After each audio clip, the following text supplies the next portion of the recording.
Arthur loves working on the island of Sodor. He is new to the railway and is still learning his way around. One morning, he discovered the fishing village. The sun made the water sparkle, and the seagulls called across the harbor. This was Arthur's favorite place. That evening, Sir Topham Hatt came to the sheds. There's going to be a new line to the fishing village. I have to decide which engine shall run it. He paused impressively. Thomas and Percy looked away. They had enough work to do. Arthur hoped he would be chosen. Thomas, you will work on the new line. Yes, sir, said Thomas, but he really didn't like the smell of fish. Arthur was disappointed. Sir Topham Hatt sent him to haul coal to the steelworks.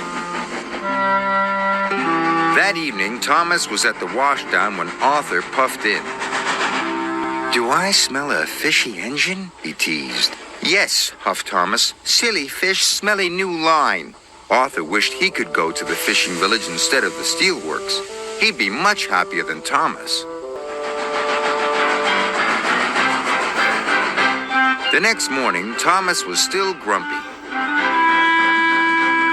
The fisherman had caught lots of fish.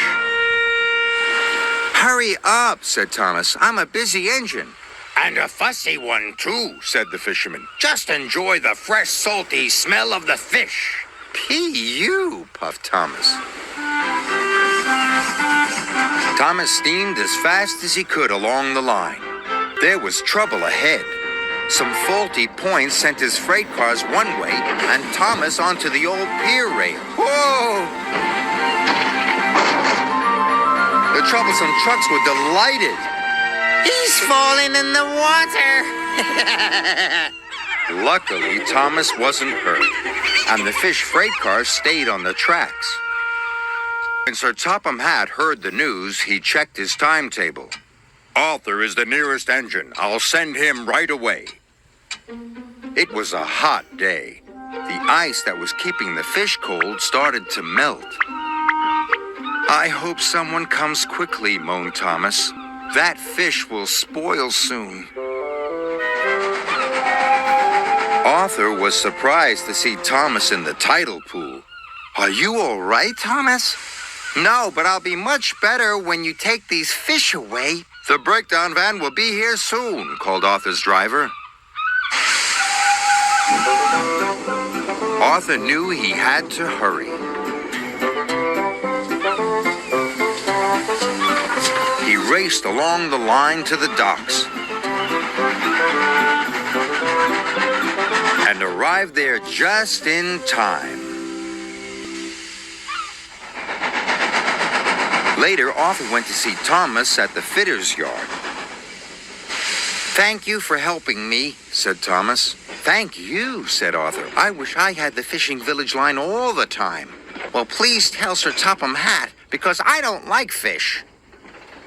That evening, Sir Topham Hatt came to the sheds. I need an engine to go to the fishing village while Thomas is being repaired, he said. Any volunteers? Me, Arthur blurted out. And please, sir, may I run on that line all the time? Thomas doesn't like fish, but I do. Then the line is yours, said Sir Topham Hatt. Arthur was delighted. The next morning, he puffed into the fishing village right on time.